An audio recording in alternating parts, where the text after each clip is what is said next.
It's just that the system is so fucked, and I have no power. I tried. I think I probably gave it the the most level best attempt possible to try to fix the problem.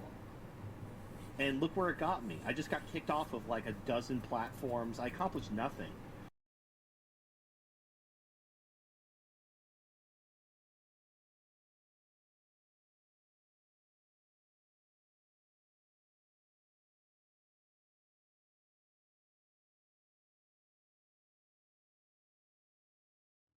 Hey Monkey, how you doing? This is just a video summarizing those philosophical constant documents I said I'd send you with regards to how the identity structures that you've tried to convince of taking women's rights away haven't received the information. It's a video about the identity structure shielding mechanisms and also 3 methods to breach it for delivering a morality or changing a morality within host individuality. I'll discuss your impressive method 1 effort here. However, it's all with regards to the usual suspects, the ones on the left.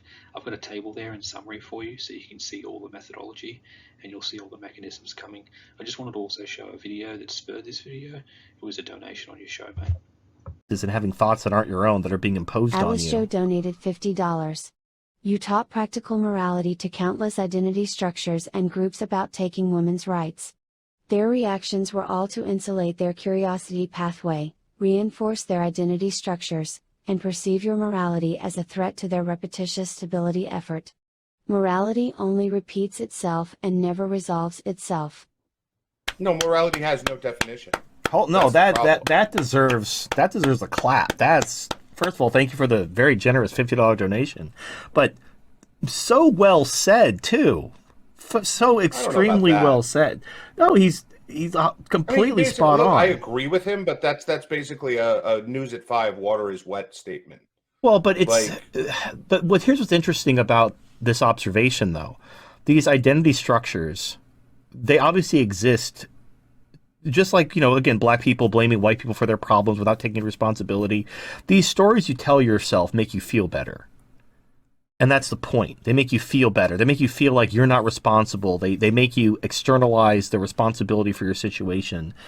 They're basically there to soothe your emotions, but they don't actually make your situation better. Your situation is still shit. And it's getting worse because you're ignoring the problems. How do you break through that? Go back. Alrighty, how do we break through these identity structures? I've been working on that for years, especially with the 35th and 28th philosophical constant. Alright? So the goal of this video essentially is to convince you that you did not fail. Okay, now the reason why I suggest that is because you only use method 1 of essentially reformulating an identity structure or getting them to trade a morality, and that's using logic and observation. I'm going to show you that later.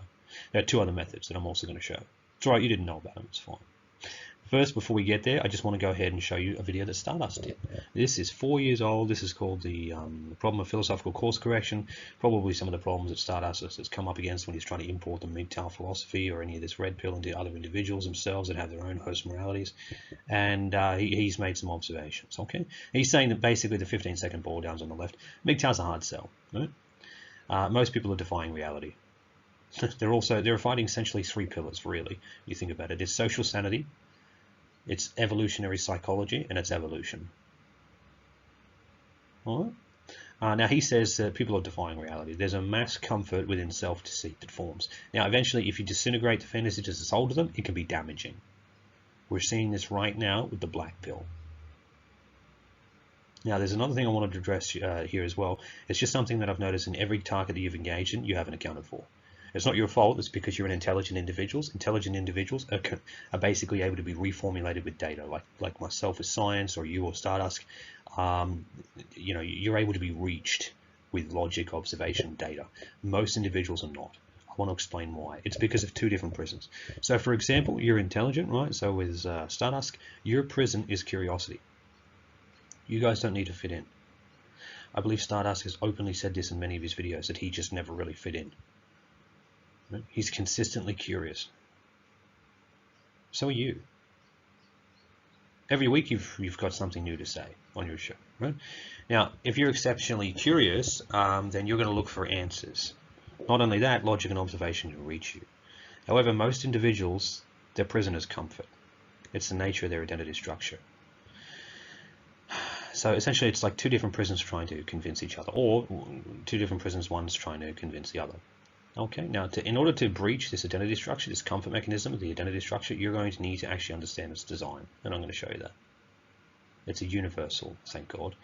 All right, so down bottom is the identity structure symbol for philosophical constant symbology.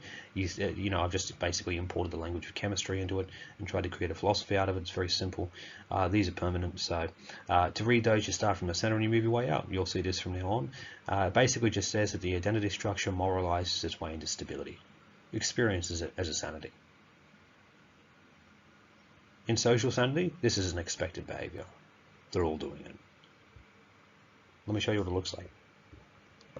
Quick note before we move on, this video is called TFM and the Field Marshal specifically because your effort to try and take women's rights away and convince individuals of that can be directly compared to Field Marshal Paulus's effort to try and convince Germans to fight against the Führer and the regime in Nazi Germany when he was captured by the Russians.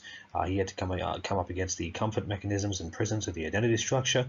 He had great difficulty in dealing with the stabilization of the identity structure, the stability mechanisms, and ultimately he was unsuccessful. He does have a good ending. I'm saving it for the end. I consider both efforts, yours and his, to be honorable. That's why we're doing the comparison.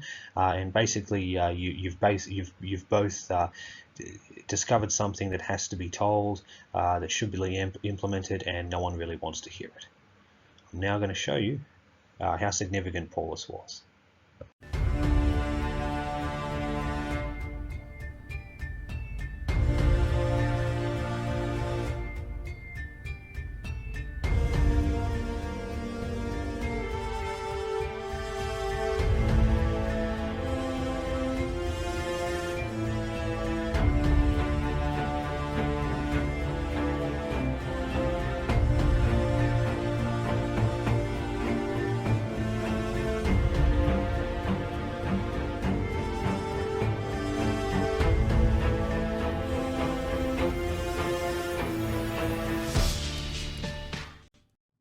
Alright, so when you use method 1, logic and observation, and you try and change someone's morality, two outcomes can occur.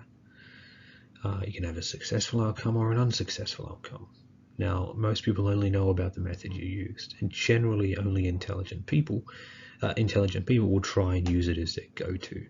I've got a few examples in here of professors I'm going to show you and others that also attempted to do what you did, not with taking women's rights away, with another content expression of morality. If you have a successful outcome, the identity structure is either destabilized in a moment of curiosity. In a moment of curiosity, they'll actually search for answers. Maybe they'll believe you, or maybe they'll just take it. For me, when I heard of taking women's rights away, I was convinced straight away. Now, what happens when you have an unsuccessful outcome? Many people on your show over the years, for 5 years, some of them haven't been convinced, and they've just ran back to whatever group they come from. Men's rights activists, Christian groups, alt-right, weird group. It's easy. What happens? Their identity structure defense is initiated. That's all you do. You just polarize them into a defense, and their very morality that's wrong gets prioritized. It's essentially the worst reaction you can have with a target, the worst engagement, the worst outcome. Okay? They become effectively unreachable. I want to show you why. Now, we'll talk about the other two methods too, but first I'm going to show you how method 1 fails. This is for any morality, not just taking women's rights away. Okay, very practical idea, it's a pretty good idea actually, taking women's rights away, but I want to show you how it fails. Now, to do that, we have to factor in the design. Let me show you what that looks like. Right, first we're going to factor in the design of the identity structure, then the mechanism of which they actually behave. Simple on the left is the identity structure. Obviously, the identity structure moralizes its way into stability and experiences it as sanity. The structure on the right is the Rimfood constant. You'll get that in the 35th philosophical constant. That's reinforcement of the illusion of morality and filtering understanding beyond its nature. To understand these, look at the electromagnetic spectrum. I know you know about this. Halsey's going to be 500 nanometers, I'm going to be 501, you're going to be 502, Stardust could be 503. If you look at however you want to divide up individuality, right, so out of the 4,200 current religions, 198 different plus countries, however you want to divide up individuality, especially with regards to second level intellect and morality, if you view them as nothing but a slit on the spectrum of individuality, you'll notice that the one on the left doesn't have to account for the one on the right, especially not in terms of the difference in morality of each other. They exist in isolation not just from each other, but from reality in order to engage and continue this stable, repetitious mechanism. When we write books on philosophy and morality, it's the same with the library stacking errors. Any book written on morality is allowed to just be stacked next to another book, and it doesn't have to account for the difference in morality of the book on the left or the book on the right. In science, we do. There are consistencies. Raoult's law doesn't change, gravity doesn't change, electron mass doesn't change. They're fixed. Each book is basically an addition and an expanding library of agreement. Now, if you're going to run into all these different identity structures and you've got to teach them one specific morality in order to save them because of a fertility rate measurement that you can see, you're going to have to encounter and deal essentially with the universality, the universal nature of the identity structure and their use for morality. That's the design we're going to have to consider. Now let's look at the mechanisms.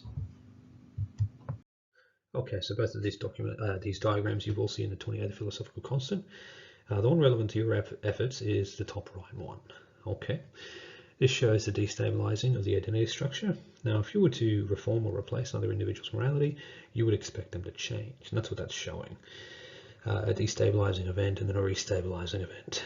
Now, for example, from normie thoughts about women to taking women's rights away, by essentially reprioritizing and recalculating female rights back to the benefit of the family unit and a stable fertility rate.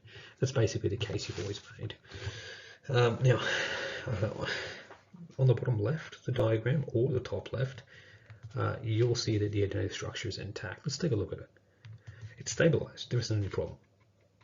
So for individuals that you have convinced, let's take me, what you've done is you've triggered with logic. The previous stability is gone. So concerning previous morality regarding women's rights, either questioning things or agreeing with you, it doesn't matter what the course was.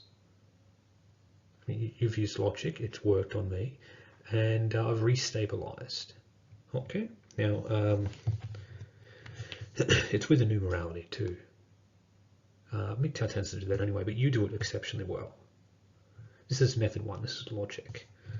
So now that's not easy to cause. As you know, there have been many targets that have failed, right? Especially with logic. Now, this process of restabilization, it can take minutes, days, weeks. I mean, depending upon the target. For me, I didn't need you to reverse engineer the case for taking women's rights away with TFM news, Twitch streams, or copious data for 4 years. I was convinced the moment I heard it. Because it worked in the past. And I have to account for that. Now, some will digest this information this way with logic and observation. However, most won't prefer this path of reanimation. Now, for someone who can philosophically manage morality like me and not let it get in the way of an idea or ideology like we have to do in science, this was not a hard transaction for me to perform. You mentioned data, and I let the data change me. It's literally that simple.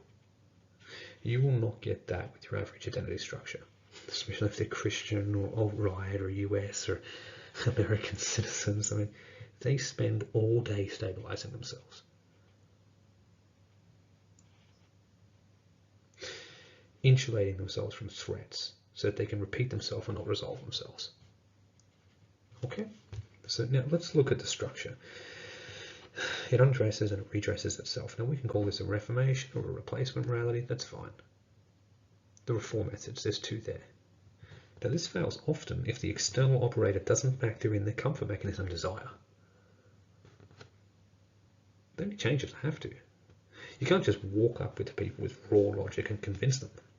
They'll just shield themselves. I believe one guy in 2017, he came on your show, you got him right there, right to the edge of it. And then right at the end, he just said, "You're just a filthy Jew," and then hung up. So, look, some are going to reject this information as Stardust has always said, or their priority is comfort, as is their prison. Not curiosity or answers. Now, the one on the bottom, that's you. That's me, that's Stardust, that's us. For example, originally you were in the military, but you've changed your mind several times and undressed. So originally you were in the military, right? And you were a normal person. Then you wanted to take women's rights away. Then you promoted no-go zones. Then you thought Trump might change things, and then finally you said, fuck this, let's go to Alaska, right?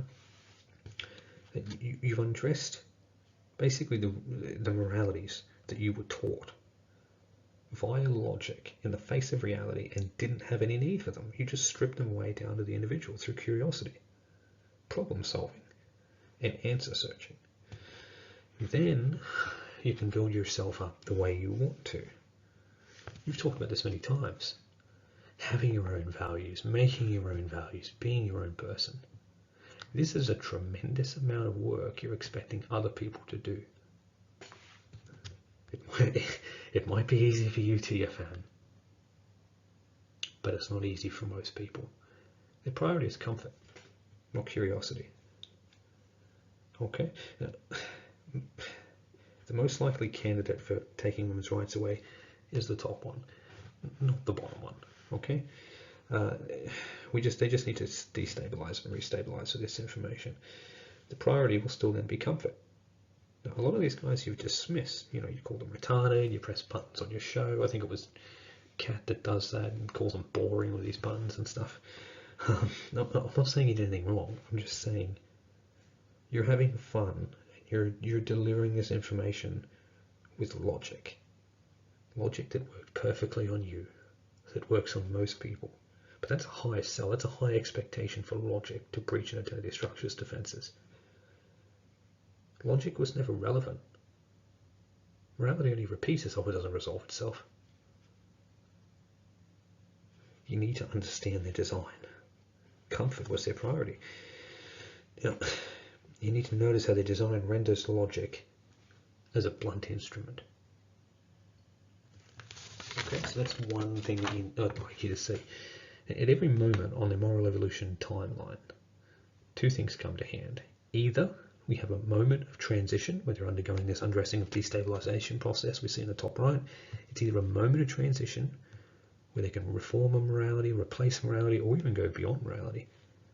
Or we're going to fail and it's going to be an endless battle for the host, where morality will reinforce itself within host individuality and they become unreachable. Essentially, morality won that day.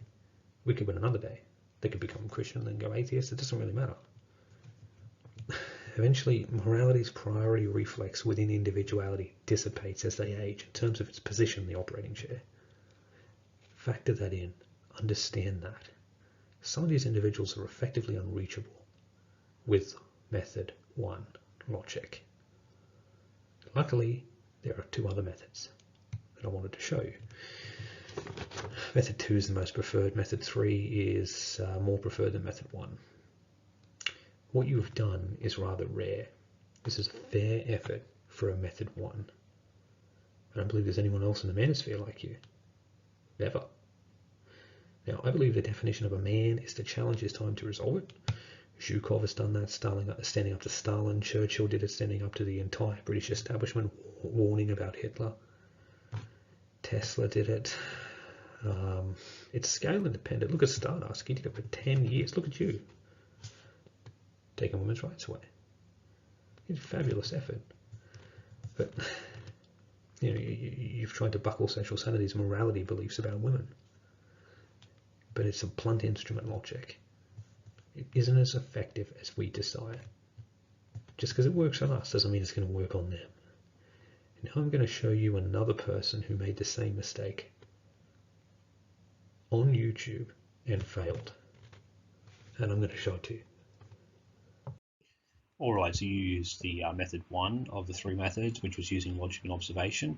That's basically known as the intelligent mistake.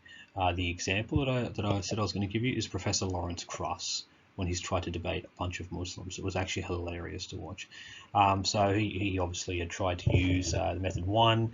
He came very well prepared, only with logic, barely any notes, observation. He had written books on philosophy and the philosophy of science, obviously dealing with one of the 4,000 plus religions. He knew that it was faith-based and it should have been very logical. However, the debate was a disaster. You can see him, there's got to be 50 people, they're all Muslims, he's debating just one guy, and he's completely slaughtering all the arguments, he's winning, and he's just not winning any of the minds. You can see it. He's trying to initiate the top right diagram there. He just can't undress the identity structure. As time goes on, I mean, the Muslims are just getting more proud. They're just reinforcing themselves more effectively. He just couldn't undress them to cause curiosity. And it's quite amazing to watch. Method 1 really only works on intelligent people. That's an important observation. You need the other 2 methods to work on the less sophisticated folk. He did not know that. He went in there and had no mechanism of action. Nothing. He didn't even have weak points in terms of the content expression of that moral content expression of the Islam. He didn't even have weak points on them. He didn't care. In fact, he even got frustrated. It's amazing to watch. And there were 3 points. He got to talk, I think, at 3 times. And each time that is his time to talk, he was just saying, your response is not rational, and he couldn't comprehend it. So it's amazing to see the identity structure reinforce itself for all of the Muslims as they get more comfortable as time goes on in just complete ignorance. And then it's amazing to watch him not know what to do. And that's what's called a failed method 1. That happens quite a lot for a lot of targets. I wish there was a magic button, monkey button we could push, just allow us to take women's rights away, but there's not. There are other options. Now, he did have a personality problem as well. I mean, if you're a simple person, simple is simple, that's fine. But if you're intelligent and you don't seem to understand the simple design, that was clearly a problem with his personality. His personality is quite big. I mean, he came to destroy and he failed. You never did that. You only came to help. However, you're dealing with the same problem, both of you. So that's where method 1 fails. Just so you know. I'll show you the other 2 methods now.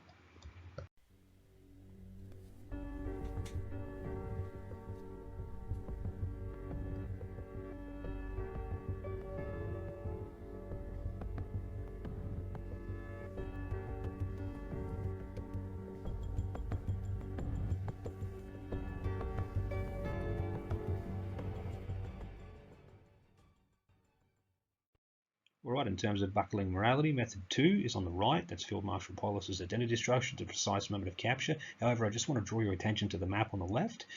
You can see method 1, 2, or 3, logic and observation, moral contradiction, and philosophically buckling morality at the top. You use method 1 monkey, logic and observation on targets, trying to destabilize identity structures or change moralities with them. It's rather a blunt instrument against the stability mechanisms of the identity structures. I just want you to look at everything else that's available on that map. There's a fair bit there. You're going to get it all in the document, mate. I've had it for some time.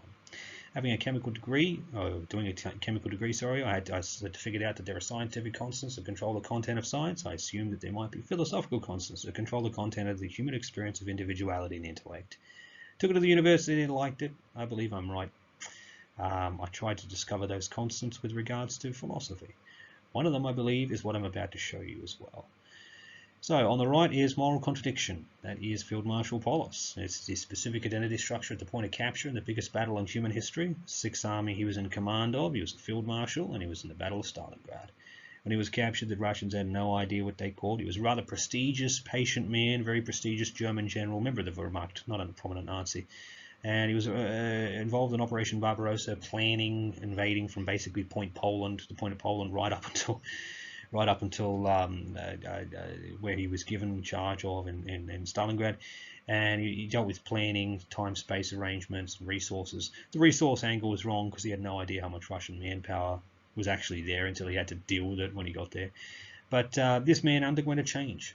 When he was in captivity, Russians worked very hard not to try and influence his mind, otherwise he would turn to stone. And being as prestigious as he was, as they collected more generals, I think 50 from Stalingrad out of the 90,000 captured, they all shoved him in one camp, Suzdal camp.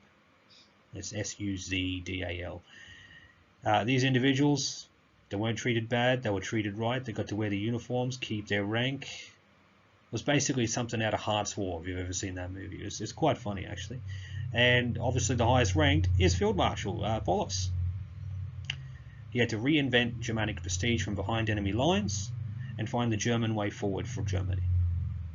The only way you could do this with other generals is outside Germany. He questioned Hitler, he launched broadcasts, he joined the League of German Officers, something else to free Germany, there's another organization. All these men formed.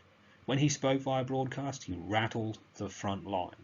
They couldn't believe a field marshal was telling them to fight against Hitler. It severely damaged them. And it rattled the German high command. When he was at Nuremberg, he testified against the Nazis, collapsed their defense. Goering shit a brick. Everyone did because they thought he was dead. No idea that a man in charge of plans of operation could actually provide evidence of one of the 4 charges at Nuremberg. I think one of them was a war of aggression, waging a war of aggression. He definitely had evidence on that, and he fucked them. There he is on the bottom right. How do you get a field marshal to go from an individual who is very prestigious and given complete control and trusted by Hitler and everyone, follows orders to the end, will not even surrender at Stalingrad, and then loses the battle because he won't initiate a breakout and then has to be captured? How do you go from that to an individual who testifies with the Allies against the Nazis? You have a change in identity structure, a change in morality. How did he go? Was it via logical observation? Did someone come up to him and say, listen, I think it'd be better if you worked on it? It didn't work. He went through a method 2, moral contradiction.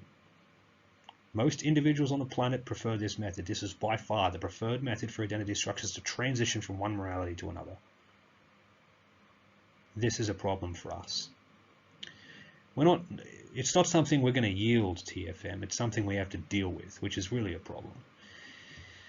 So Paulus is ripe for an example of method 2. And he should be compared to you because both of these are honourable efforts. Paulus has a good story at the end. I'll save that for the end. But his effort failed to get Germany to fight the Führer. Right? Obviously it failed. I mean, generals may have done it at the end of the war. Like I think Wenck decided to just keep going west and not aid or save Berlin, try and get as many people west of the Russian captured positions. So that you'd have the Western Allies getting as close to Berlin as possible, and then a large section of Germany falling in West Germany, but allowing people to escape the Russians. But I mean, most people didn't question Hitler at all. Okay, this individual did. We can use that. What does a method 2 actually look like? The specific defining parts of it are that the environment will not allow the identity structure to continue. Their problem is that they have an identity structure that basically causes a conflict with the environment. And then they can't resolve the environment. So they must do work on themselves. It encourages work on themselves. You use logic and observation on a target, they can just flee you. Flee you, leave. They could do, it might not be relevant to them. But with a moral contradiction, you yourself cause it. Imagine what Paulus of 1955 would have said to Paulus of 1935. Now, along a moral evolution timeline where someone might change 5 or 6 times through a destabilizing effort or a change in morality, you have to consider this. Unfortunately for us, they perceive it as growth, trading one illusion for another, upgrading, destabilizing, restabilizing, essentially changing their moralities. It's a problem because we have to deal with it. Unfortunately for us, the design of the human likes to learn this way. I'm going to show you what it looks like now. Okay, just to finalize on method 2, moral contradiction of the identity structure, the preferred mechanism for how they wish to transition from one morality to another. I'm just going to differentiate between the methods for you. So the method 1 that you used for the identity structure, using logic against it, unfortunately the identity structure will just repeat itself and not resolve itself. So that's the first structure on the top on the left. It doesn't need to go any further, it can just insulate itself. So logic won't interfere with the repetition mechanism. We've seen this with Cross, Professor Cross, and the Muslims in the video I provided. The method 1 wasn't working because the Muslims were just able to create a safe environment of agreement, and they were just able to paint him as an enemy in their mind. How many people and groups do you know, TFM, that have done that to you?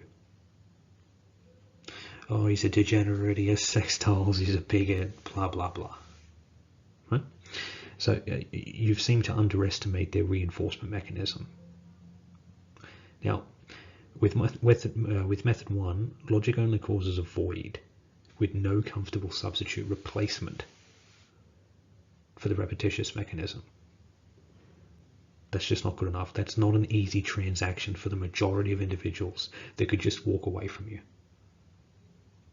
They could just lie to themselves. So morality, the specific morality that they have, that you have a problem with, for example, probably feminism or some other thing, it's prioritized within the identity structure. It's not being traded for another one here. They're not upgrading like Paulus did or others have done. It's being prioritized. It's the worst reaction we can get. Think of the spectrum again of all the different slits, everyone, out of the 4,000 religions, all the different slits along the spectrum of individuality. Their existence is one of isolation, not just to other moralities and each other, but to reality, for the process of stable, repetitious existence. Paulus only went through his method 2 moral contradiction change by meeting the Russians. It took a world war to bring these two people together. That's what it took to remove the isolation. Now, with method 2, the environment doesn't allow them to leave generally. There's a moral contradiction. They can't resolve their environment. They have to resolve their internal. Right? Now, method 2 is favoured in history, and it's evident. You can see it with individuals where they have several changes on the moral evolution timeline. So moral confliction with the environment occurs, and the identity structure can't repeat itself. Paulus couldn't retreat. He was being interrogated. He was separated from his men. Now, in the destabilized moment, that's the middle structure at the top, no stability. Curiosity is the brief response due to a repetitious or stability failure. They can't resolve their environment. And they know there's something internally wrong. So the curiosity is inevitably the occurrence that occurs, but it's only briefly. Now, the only shielding that is possible is a retreat. There's another one as well on your show, the one that calls you a filthy Jew and then hung up. So he's rejected what you've said and then he's retreated. You see this all the time. Funny, in all these actors, Paulus, and all these people, they carry out history cluelessly, with no idea what they're a part of. Why does method 2 work better than any of the other methods? Moral contradiction with their environment, moral confliction. Well, moral content is really just being exchanged. The confliction is an excuse for a destabilizing event and for work to be done. They're going to do the work themselves. So if moral content is being exchanged in a brief moment of discomfort, ultimately the stability mechanism, it's prioritized. It's occurring. The mechanism, the stability mechanism may be stagnated, but it's not removed. It's just an update. So unfortunately for us, method 2 in history, it's just the way they want to learn. It's happened so many times in the world. And I wish to prove it to you here too. With philosophy, morality, logic, these are universal qualities. They're in the animal kingdom. They're not exclusive, or not philosophy, sorry, morality is in the animal kingdom. Look at lions, look at the lion pride. Male authority runs the pride. If anyone goes to the females, he'll try and kill them or kick them out of the herd, the pride, sorry. He eats first. The females have to submit to him. Right? Everyone understands that there's a code for the lions. With wolves, there's an alpha, and there's a pack, and they take care of each other. Right? There's even morality in chimps. We see it in the animal kingdom. Right? So, philosophy and morality, they're these universal media or qualities that are held hostage by the identity structure. So a moral confliction unlocks these capabilities in a rare moment of discomfort and genuine curiosity to resolve the environment. That's their effort. Or to reanimate towards comfort again. The mechanism is a repetition. It's repeated unconsciously because comfort is sought after. So the new moral content is simply just a new formatting via a new moral content expression. Dot diagram. Consider going MGTOW the hard way. So you use logic on me, some random, it works. You use method 1. Congratulations. For the most of the targets, it doesn't work. So, as you've said, they're going to have to go MGTOW the hard way, where the environment hurts the male in the family court, and his identity will transition via a moral confliction. He realizes equality was a lie. He realizes he's not equal in the family courts, his kids are turned against him, his wife hates him. He preferred that method. That was actually the most comfortable way forward. Method 2, restabilization events, are easy, comfortable, and yeah, sure, they lead to a change in morality. Now, they may do this 5 or 6 times on the moral evolution timeline, trading one illusion for another, and not recognizing the significance of this monotonous mechanism of stabilizing effort. It's the preferred method for them. It's even seen as growth. They're oblivious to the ring food constant down the bottom, the reinforcement of the illusion of morality and filtering understanding beyond its nature. Why? Well, repetitive and recycled moral animation and enthrallment events, that's what these are. These restabilization events, they re-achieve comfort against a challenging environment and against reality. They reveal that the person may change their identity but not their limitations, whilst the individuality remains dominated by the master parasite. Morality really offers comfort to the identity structure. They don't want to abandon it. They re-insulate themselves from logic, philosophy, reality again, with their new format. Because comfort is attained, the identity structure holds these qualities hostage. Method 2 occurs most in humanity. Can you imagine method 3 for Paulus? So he has, he obviously changes in captivity and he agrees to try and recruit Germans. Do you see him going from the left structure to the middle structure and then immediately trying to go to the eye below? Would he stop trying to reprioritize himself to head towards individuality so that he can reformat himself the way he wants?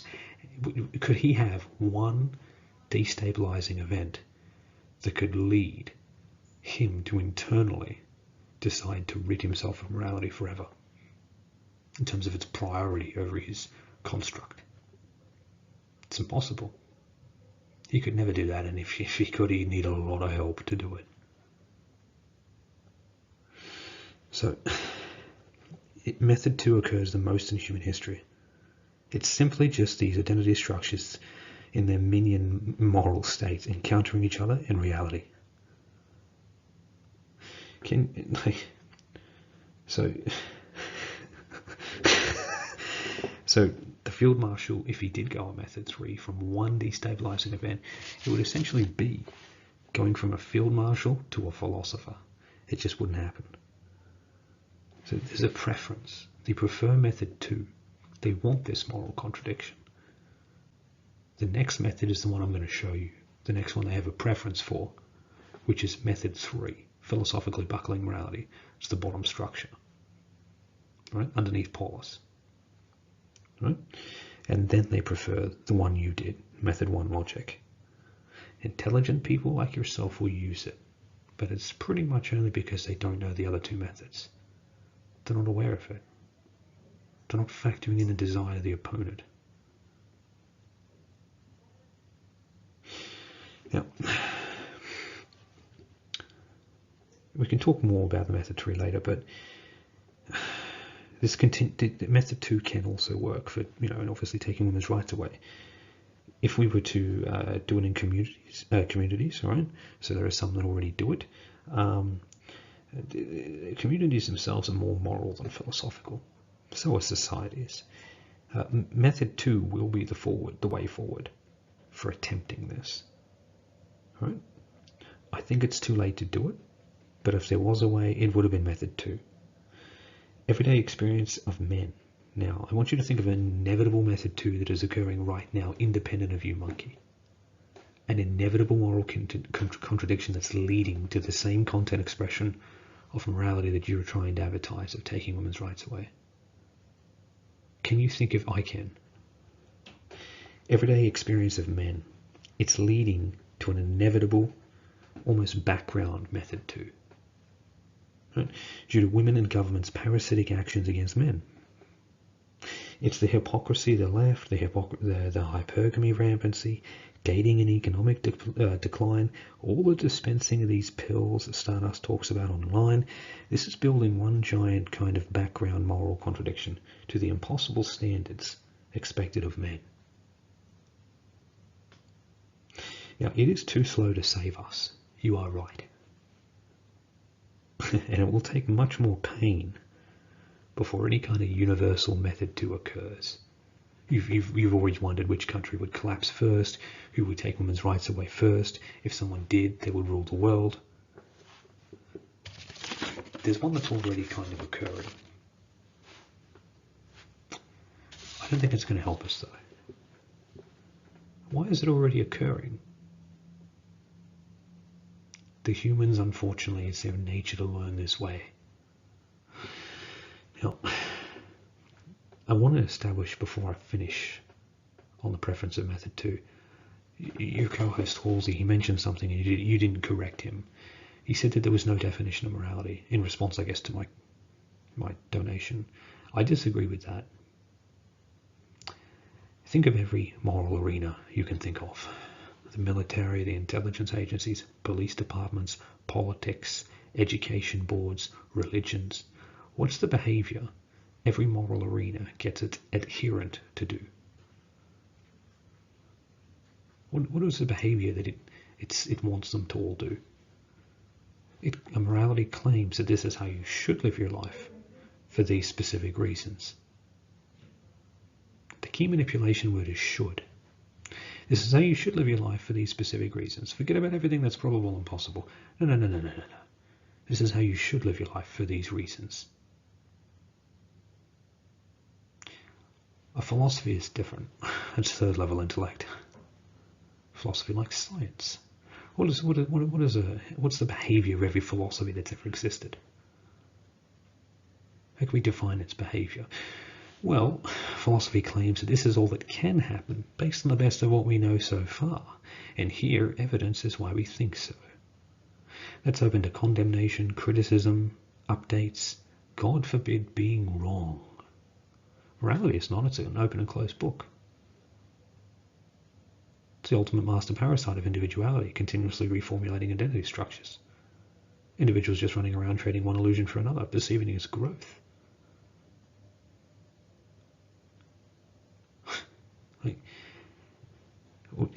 I just want to finish on why method 2 is preferred. Now, it might be the hardest for us to sell. Probably the most time consuming. Definitely not the most efficient. But TFM, the identity in the world, prefers this route due to its natural preference within the identity structure. Unfortunately, this is the way that they desire to be taught or to transition. Second level intellect is easier to achieve. Morality is easier to achieve. The method 2, it's like a low-hanging fruit. It's more readily available. This is what they want. The wars, the infighting, the moral confliction. Unfortunately for us, it's in their nature to learn this way.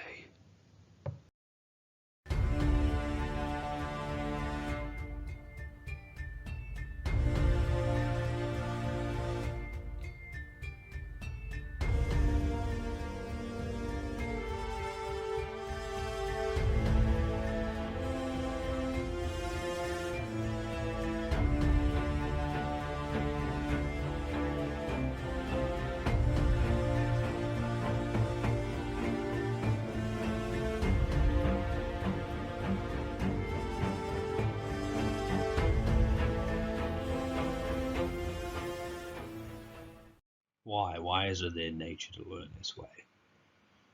Why can't we just have a first method, logic, or observation? Why do the humans consistently want to learn via these problematic engagements with the environment, where they get to then be forced to do work on themselves? And then whenever they've resolved the environment or adopted a new form, they're happy. Why can't it be something that we want?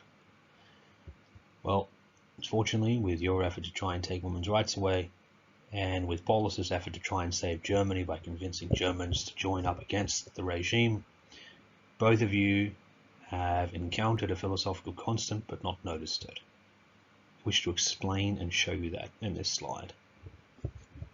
Very, very simple. Fortunately, we're basically living in a system of desperate repetitions and impossible solutions. Why do they use the morality? Why are they so dependent upon it? Basically, they're using it for leadership and order. It's their tool for leadership and order. People continuously value leadership and order far more than any elected morality used to provide them. And this has allowed morality to continuously become a repetitive failure to provide consistent leadership throughout history, in the philosophically unresolved state of moral rampancy. We see the moral pollution everywhere, the amount of moralities each identity structure is allowed to have. It's obvious. Invisible to the individual, with no philosophical quality control employed, morality then expands itself into her own self-serving illusion, stabilizing its infection of individuality through its confident nature to repeat itself, but its failure to resolve itself. Definitions, errors, fields of thought, even intelligence retains no immunity to moral infection. They simply expand it. In the absence of philosophical management, morality rules, slaughters, and liberates simultaneously in the same repeated moment of time as the repetitive ruler, the repetitive conqueror, and the repetitive savior. Even time itself is tamed to betray us, as social sanity becomes a growing intelligence capacity for morality to mutate and explore itself into untamed hybrid forms which burn into us, into our future, our next self-destruction method. Stunted and forced to serve morality's nature, human hosts then endlessly go forth to obliviously commit morality's reflexive filter towards individuality and intellect via our identities. That is, we reinforce the illusion of morality and filter understanding beyond its nature. You've encountered a philosophical constant. You haven't known that because you've used logic and observation. You haven't factored in the design of the identity structure, and you don't recognize how they want to change. It's not your fault, monkey. You did a great job. You're not supposed to see philosophical constants anyway. It's too hard to think that way. This is a system of desperate repetitions and impossible solutions. You've said it yourself. You can talk about problems, but you're not allowed to offer solutions. They exist in isolation from reality and from each other. It's the only way they can repeat themselves and not resolve themselves. When you see the master parasite within host individuality and its endless constructs, you will know. These individuals, they're just trading one illusion for another. Answers, for a lot of them, were not relevant. Comfort is a priority, and for this reason, method 2 is favored.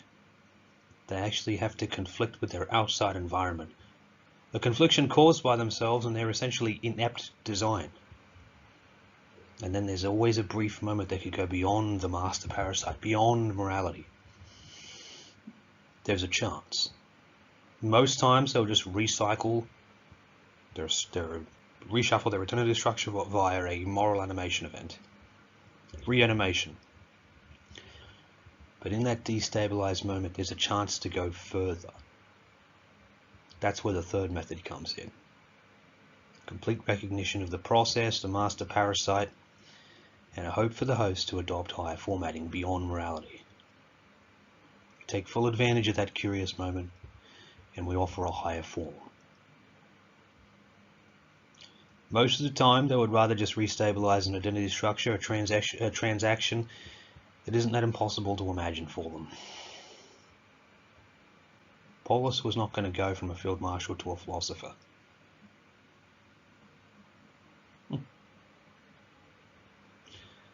And the individuals themselves, even if there is a background method of taking women's rights away occurring independent of a MGTOW, they themselves are not going to be able to do it. They're not going to resist their identities, their moralities, their institutions, none of these shackles. It's obvious. I know you know that. We're dealing with something that's been there for a long time, and it goes far beyond egalitarianism, progressivism, social gospel movements, all of that shit. We're dealing with the master parasite.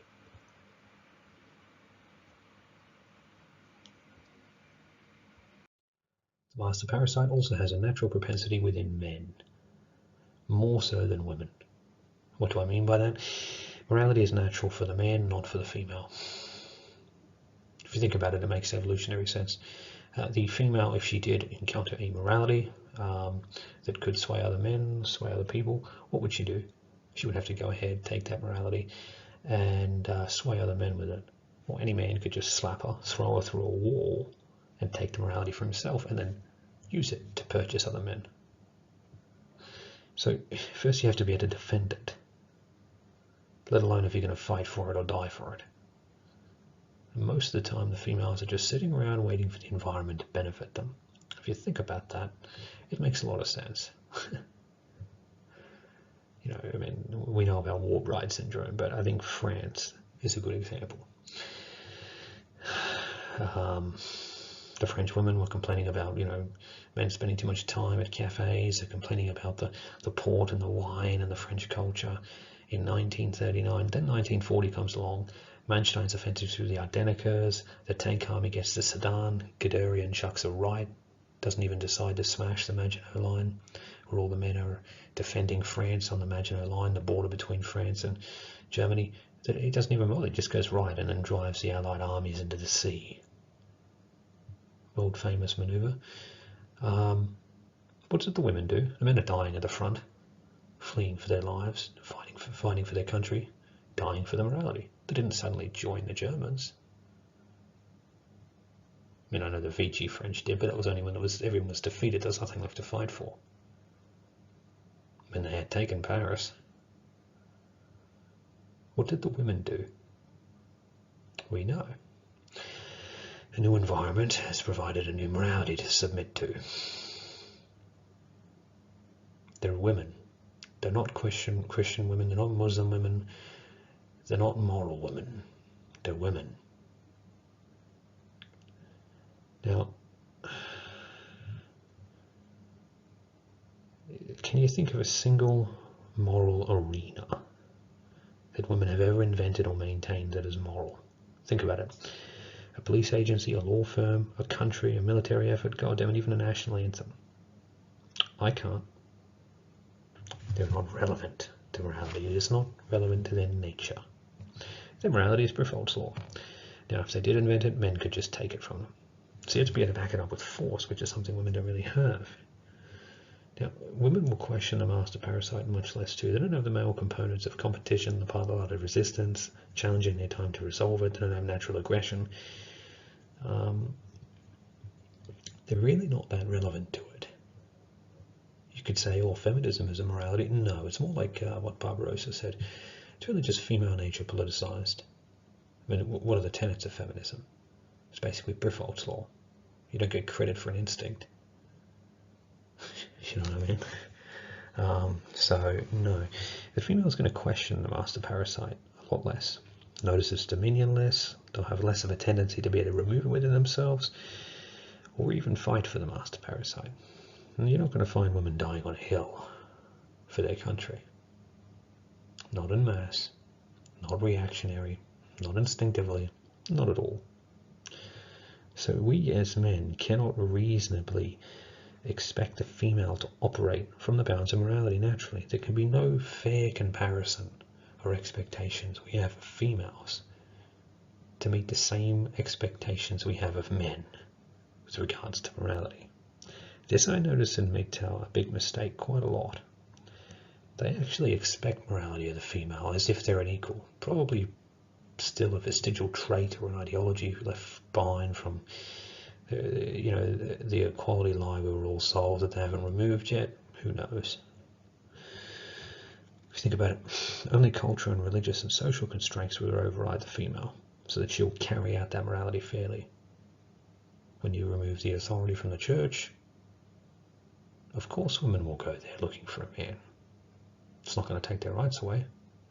If you look at women's main opposition to Islam, it isn't because of the intellectual, the intellectual obstacle that it is, and how morality is permitted essentially a more effective king under Mohammedanism than any other religious culture on the planet.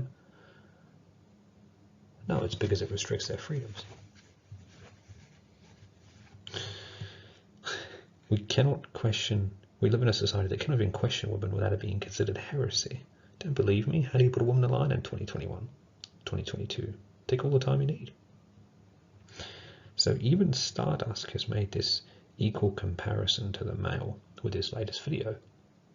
The state should pay for my birth control. We need to expect women to behave this way under all circumstances. Morality is nothing but a tool for the female to try and optimize her environment to get what she wants.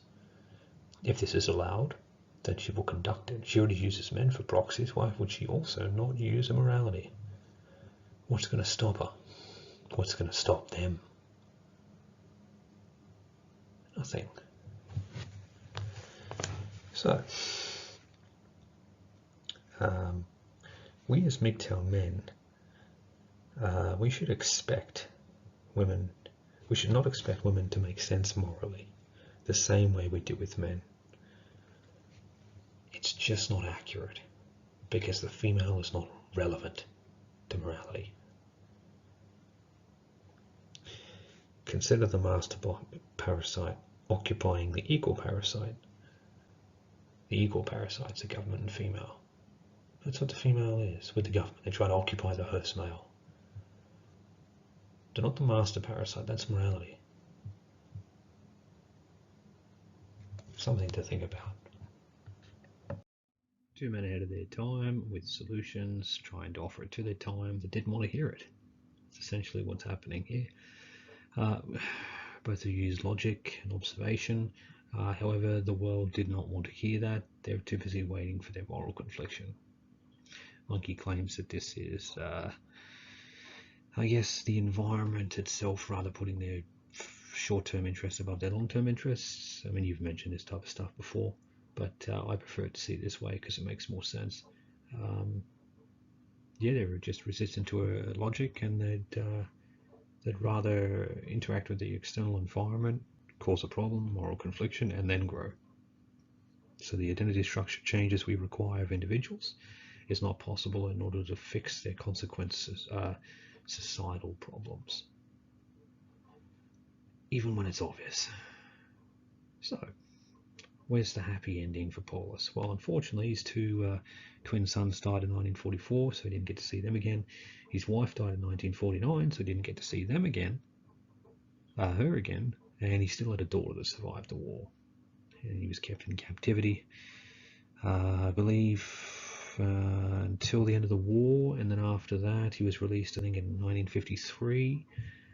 Was it August? Either way, he was kept under surveillance. Prestigious Field Marshal never really retires. Individuals of Germany are always looking back, sick of being judged for 12 years of their history of the Nazi time, looking for heroes that resisted.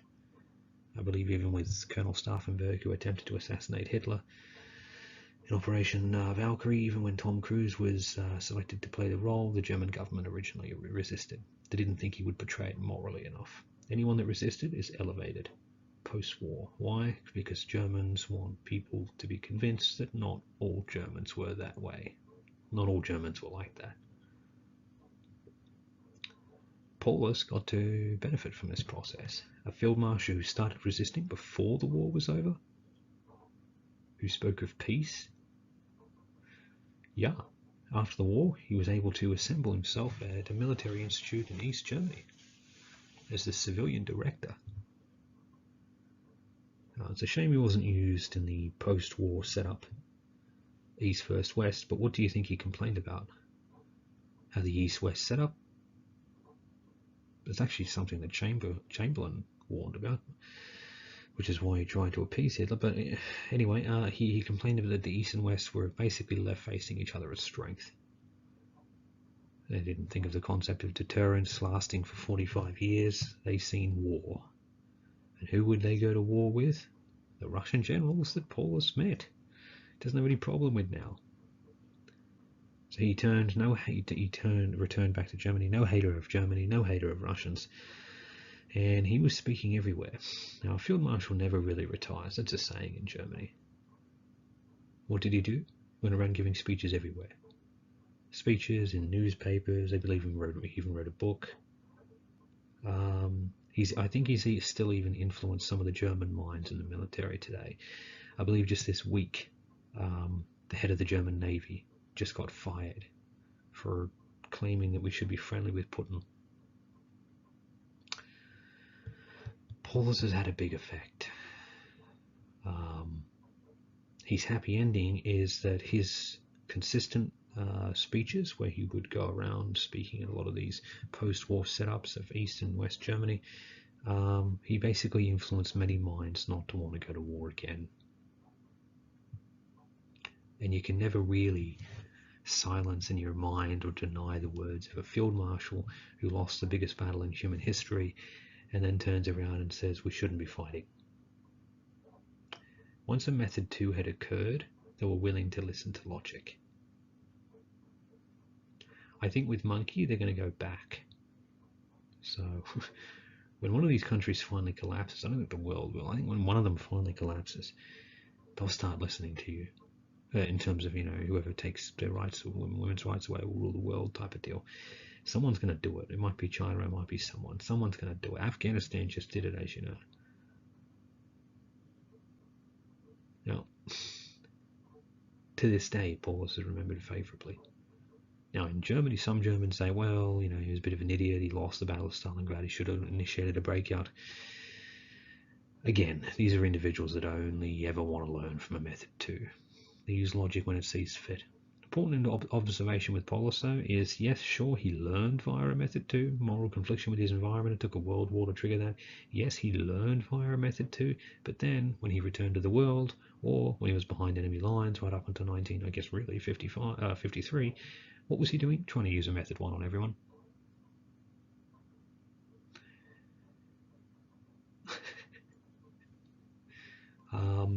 Now, you said you worked in military intel or whatever, so I'm sure it's not my business, but you have a practical mind, you have abilities, you have to see these things, you have to perform, achieve results. I'm sure the field marshal had those qualities too, but that is quite a funny observation. Learns via a Method 2, expects the world to learn via a Method 1. So it seems natural, doesn't it, this process? With all your effort to convince individuals via logic, let's say you reached 50% of the targets, I'd be one of them obviously, and you've convinced them, the other 50%, we can consider them a write-off. They're basically the individuals that are waiting for the Method 2. If you thought that your idea was going to reach politics and be able to compete with the bug-eyed Cortez types, the world's most expensive millennial, she needs $100 trillion to shut her up apparently. No, sorry, it's not palatable. There are institutions, there are shackles, it's not going to get there. But what you have reached is the men. Any man that has any questions in marriage in the last 5 years who encountered MGTOW, there's two final bosses. One of them is TFM. The other one is Stardust. The OGs like Coltane and Barbarossa, but Coltane, I think he just got deplatformed. He's going to have to start up again. I don't know where Barbarossa, but I don't know. Ask Stardust. I don't know. Monkey and Stardust. Monkey come up with a solution no one else did in the entire community. Then you reverse engineer it with your skills. Everywhere on the MGTOW Reddit. There's 170,000 people there before they got banned. And everywhere in the comment section of YouTube videos. The men that are MGTOW, they seem to have this idea about taking women's rights away. I'm not sure where they might have got that from. So even if you haven't convinced 50% of people, the ones that you have, they're spreading it. As effective as a Method 1 could have been, you and Paulus conducted it. Yours was more effective. I think because it was more undeniable. They could always just claim that Paulus was a traitor if you were stuck in Germany and you're listening to the Reich. A little hard, because it's very easy to hear his words, but you know, you'd be shot in the head if you tried anything like that yourself anyway in those times. But monkey can't be denied. That's why you're banned. Again, it's a world of desperate repetitions and possible solutions. So I cannot consider what you've done a failure. This is as good as it was ever going to be with a method 1. If you look at the table there, logic, moral, confliction, philosophical, Buckley, morality, the ones favoured by nature are the ones hardest to do, especially on a social scale. So what did you fail? You didn't fail anything.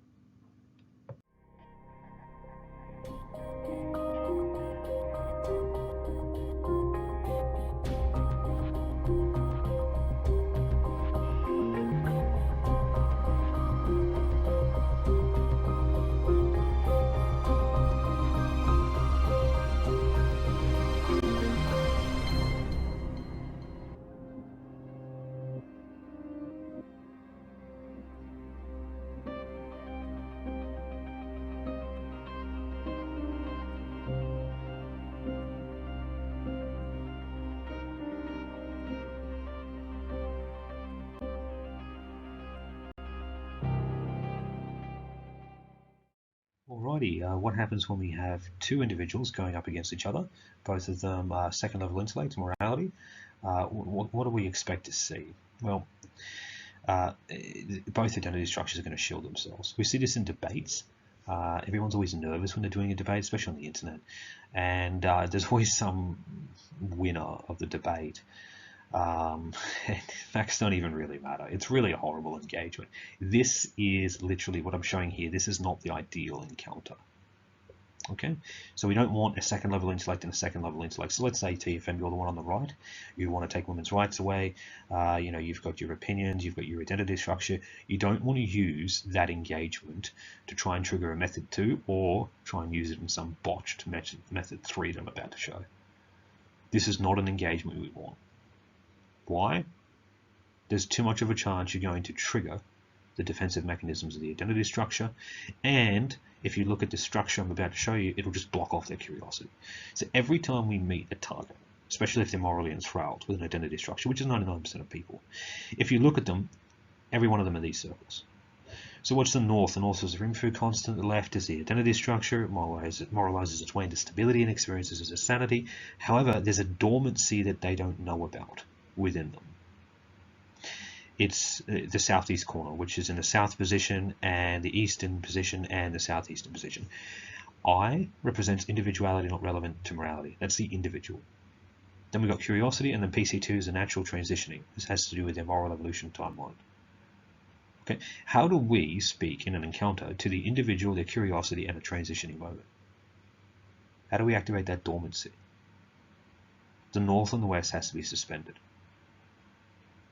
That will never occur, ever. I've never seen it occur with two moralities going against each other. Defensive posture is assumed, and essentially the individual's locked away. We don't want that engagement. We do not want that encounter. How the hell are we going to philosophically buckle morality when they're too busy defending themselves? It's not going to work. Okay? We already know that if we want to destabilize the identity structure, there's a moment where it's destabilized that they become curious, and then they can therefore do work on themselves via method 2. We know method 1 can't even get us there, because a lot of the times it's not even relevant to them. They won't even become curious. Too busy trying to win. With a method 3, we take full advantage of the curiosity and try and achieve formatting higher than morality. This one requires the most work, but if you can keep them curious, it might even take more than a day to get them right to the end. It really depends on the individual.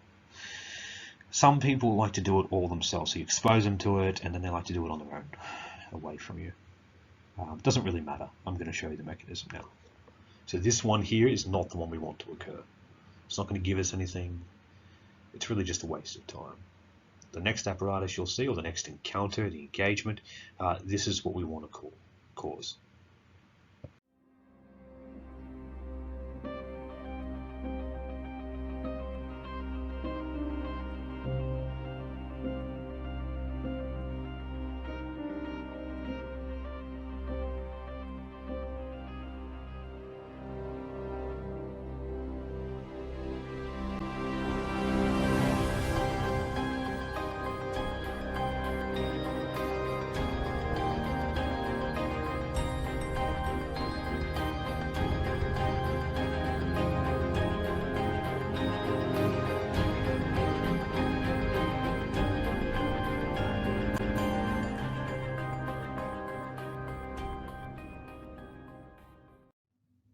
Alrighty, so we got there.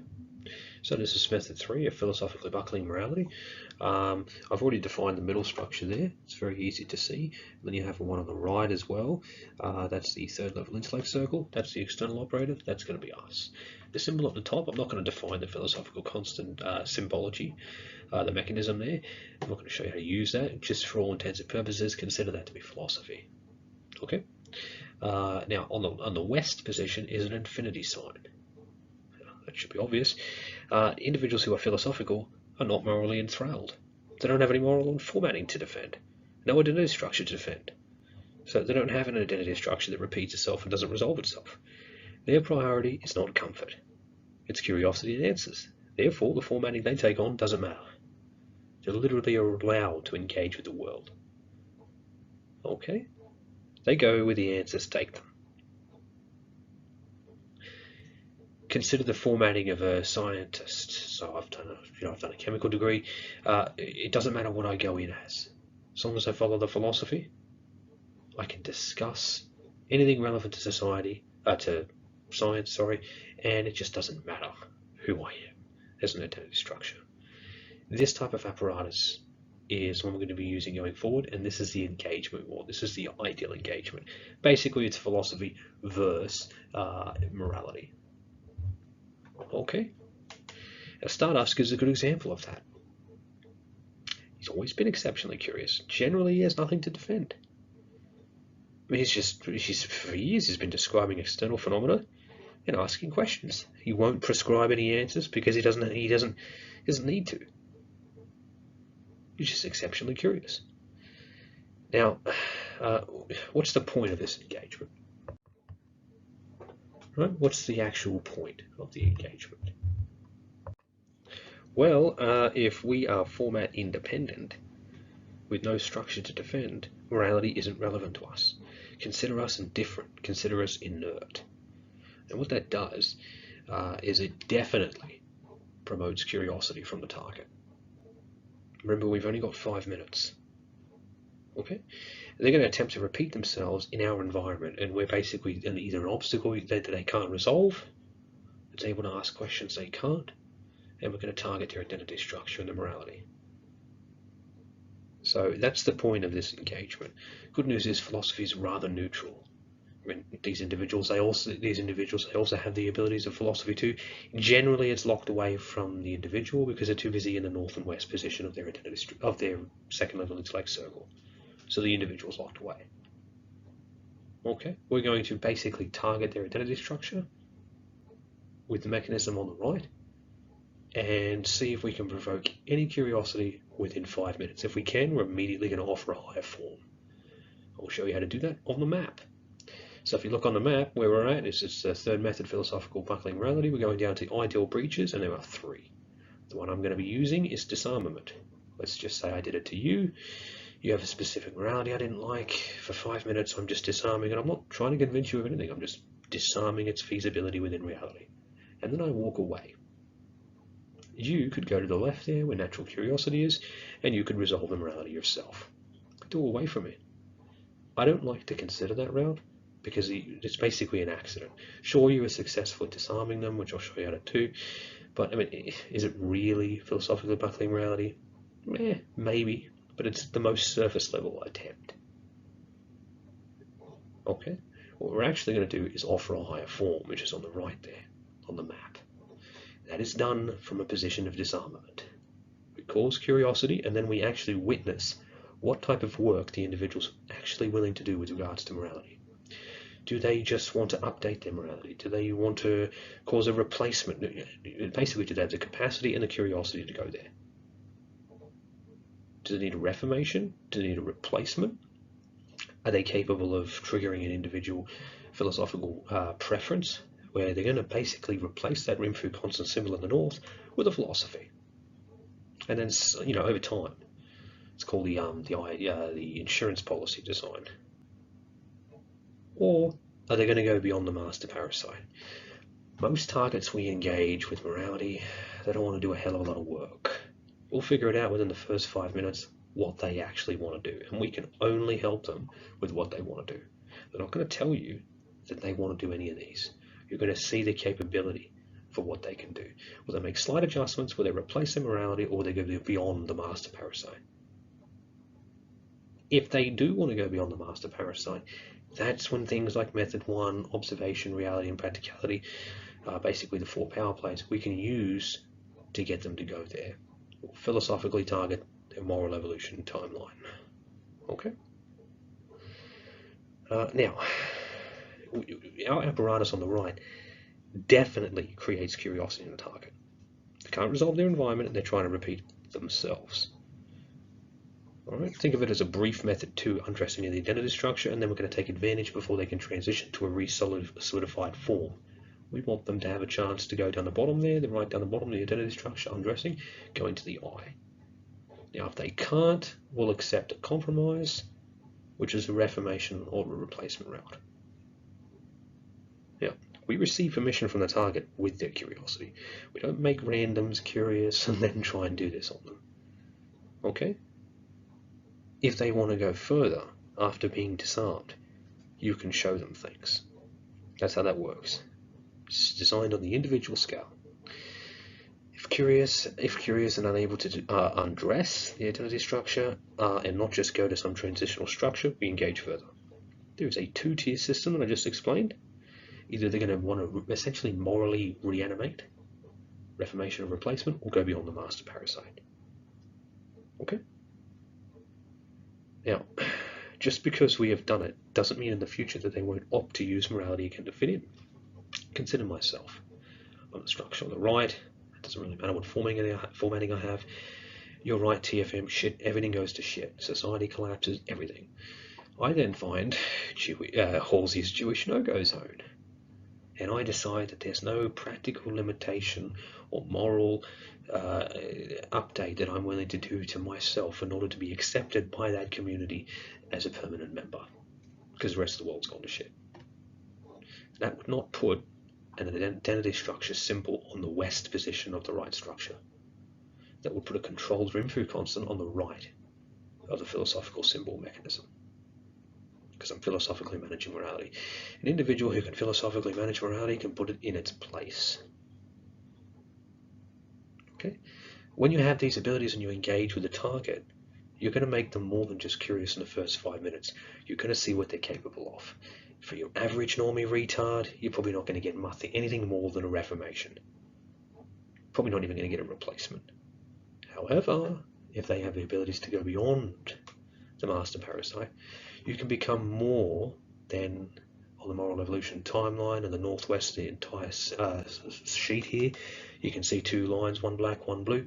We can, there's 6 dashes there, 6 changes on the moral evolution timeline. We can go beyond the 6 to create a 7th, and perhaps even from that 7th, transition down to the philosophical evolution timeline. We will show them what we're going to do to them. We can only do it if they're curious. Okay? Now, so just because, we conduct a philosophical buckling of morality, they can't stabilize again, doesn't mean they might not try to use it again in the future to fit in. Alright, so we strip them to the eye. That's basically the goal with this engagement. Prevent transition if possible and offer a higher form. Okay? Remember the map there that I showed you? All that's coming now. I said you only used method 1. You didn't know about method 2. You seem to in your latest show, I believe yesterday, on Thursday, the morning constitutional, you seem to know that people need to learn that way. You seem to finally have hit it, or at least verbally communicated it. That's fine. You're not aware of it being a philosophical constant, but you know, the monkey's pretty smart. So all that's coming now, that map, but we will assume this apparatus going forward. This is the ideal engagement. Remember, there are two prisons. One is curiosity, one is comfort. We do not want them to activate the north and the west, the left structure, and reinitiate a comfort. Then they can do no work on their individuality, they can't transition in any meaningful way, and there's no point. Many targets you will see, you're just going to have to walk away from. Okay? Doesn't matter that you're right. The good news is, generally being philosophical, you don't offend them. This is literally the ideal engagement. Now, as we assume this apparatus going forward, I'll show you how we're going to achieve our goal, depending on what they're capable of, to disable the north and the west positions as second level intellect targets. Briefly within disarmament, within the first 5 minutes. We encourage curiosity. Give it 5 minutes. If you can't make the case against their identity structure, within 5 minutes, either two things are generally going to occur: re-insulation, or they're going to move on. I keep them curious personally. Some targets do like to do it alone. So even if they're just going to accept the reformation or replacement route, and that's all I'm going to spin within the first 5 minutes, because I've seen that, they'll accept what you're saying not as right. They'll just, oh, this is interesting. They'll bugger off, and they'll do all the work on themselves. Even if they're taking the position of philosophical activation and independence, some targets I've worked on still want to deal with a master parasite on their own, away from you. Okay. Now, there's no manipulation here. It's just an engagement. Not because we have third level intellect controlling us and there's no morality that I'm submitting to in any way, and there's never been a morality in human history that's ever actually defeated a philosophy, because they're not relevant to each other, we can have this engagement. For example, what morality can the government do to defeat the philosophy of MGTOW? You can put a gun to your head and you'll do it for survival, but you haven't defeated the philosophy. That's worst case scenario. They can bachelor tax us or whatever the hell they think they're going to do. Does it defeat the philosophy? No. Now, the terminal point of a morality is when it cannot even repeat itself, let alone never be able to resolve itself. We're seeing that with the bullshit ideals of egalitarianism that you've been mentioning for 5 years now. Cannot even repeat itself. The problem is with moral pollution and moral animation everywhere. There's so many different identity structures, but all basically adhering to the ultimate kind of, in the West, these progressive ideas. It creates one big moral obstacle. Practicality needs to be implemented. They need to take women's rights away. They can't do that because it would contradict their morals. They're only repeating themselves, not resolving themselves. This is what's called in the philosophical constants, number 72, a moral obstacle. Basically, the morality that you have or in the world creates an obstacle you cannot pass with your formatting. You can't move past it. It's like a big boulder. You can't move past it. This is where we've arrived today. Negative fertility rates all over the civilized world, Asia, Russia, West, everywhere. They can't resolve it. Because what would they have to do? Take women's rights away. What would they have to do? Deal with morality. How do they want to learn? Pretty much via pain. Moral contradiction. Logic and observation, that's too hard. Most won't breach the identity structure. And so there's a moral obstacle they can't move past. Monkey has been dealing with that for 5 years. I don't believe that I have thought of any social engagement that would use this apparatus on a wide scale to get people to go where we want them to. This was designed for individuals. That's why I wanted to give it to you. There was a way forward. Monkey's pretty smart. You might be able to think of this apparatus and think of something applicable socially. Maybe I could too, I don't know. Maybe there isn't. Maybe we're fucked. I don't think we're going to get it done in time, but this is how things actually work. Now, I want to explain the moral evolution timeline. Take a look up there. You've got a black line there. That's the second level intellect moral evolution timeline in the very northwest of the entire page. And you have a blue line philosophical evolution timeline. Notice how there's 6 dashes on the moral evolution timeline. Notice how it also lines up with PC2, natural transitioning of filtering intellect and individuality, the second philosophical constant that we've already seen before, but I haven't defined. It's literally basically their transition capabilities. They're going to transition on which timeline? This one here, philosophical buckling morality, leading them to transition essentially on the second level intellect timeline. We need to understand their design. This fella that we're looking at, probably a random individual age 35. Look at him, he's transitioned 6 times already. I mean, maybe he went from a Christian to then become an atheist. Then he decided, I'm going to join the military. And he didn't really like what he was fighting for, so he tried to join the Tea Party or some other weird libertarian organization. Then he realized that didn't work, so he became apolitical, started to try and become more philosophical, and then he started to remove, I don't know, he had one final upgrade, fucking trying to take women's rights away. Put practicality above principles once. Shit, I don't know, you've seen the TFM show. We're going to be dealing with the last moral transition. Okay? I don't need to go to that individual and buckle Christianity. It's gone. I have to deal with his last formatting. So that's what we're going to be targeting. This apparatus within 5 minutes. Okay? Now, notice, you need to notice, are they going to be able to, when I'm gauging this target at the 6th point there, do they want to learn via method 1 or a 2? I have to make that assessment. I'm ready to use the apparatus on the right. Could logic reach him? No, good. You might have to learn via method 2, which basically means method 3 won't work either. I need to fuck off. I need to leave him. Basically, he's not ready. Okay? So the apparatus works, but the target might not be ready. How far are we going to go? Reform them, replace the morality, or remove morality permanently to basically create what's on the right? Essentially, this is how we would actually try and get Paulus, if he wasn't too busy stuck in captivity, to go to a philosopher. He could do the work on himself. And people would still listen to him too. Notice the less philosophical changes on their blue line. Now, I don't believe that this individual, if he had that less sophisticated type of moral evolution changes over 35 years, I don't believe that he would have 3 changes. I've just put 3 there to be less than 6. Why? Because it's a lot harder to change your philosophy 3 times than it is to just trade one illusion for another, morally. Reality is more accessible. Low-hanging fruit. Philosophy requires you to do work on yourself. Okay? Now,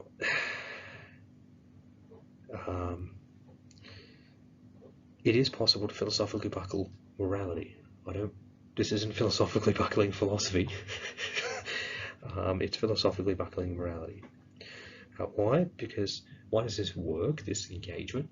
Because what the target might not notice, but what's going to occur when we do this is philosophy offers actual stability, relevance to the environment, relevance to reality.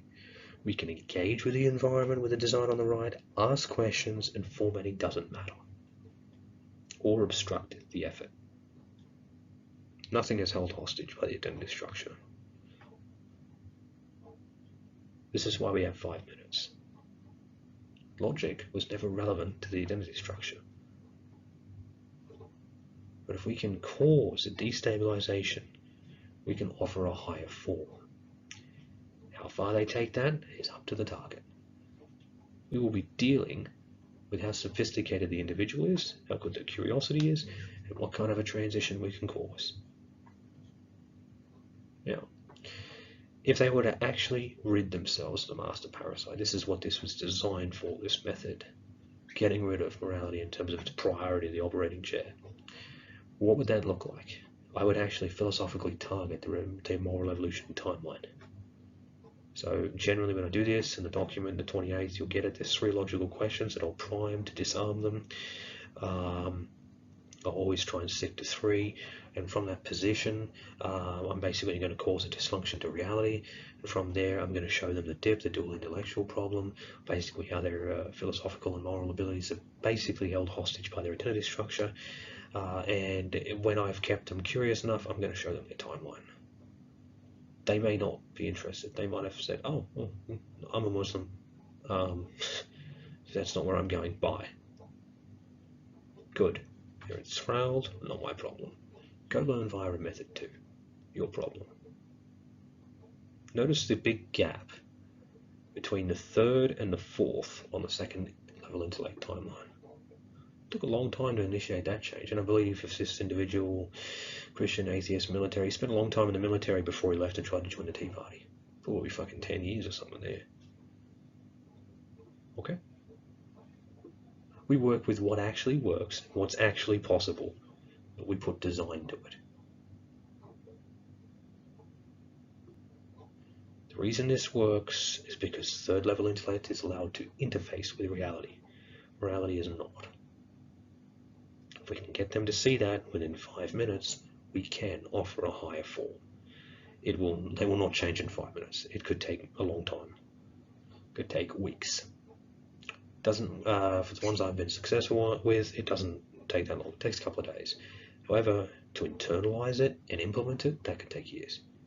But they also then start developing defense mechanisms within themselves when they notice that they're being basically reflexively moral. I'm going to show you designs that we can offer them after philosophically targeting the moral evolution timeline. That's coming next.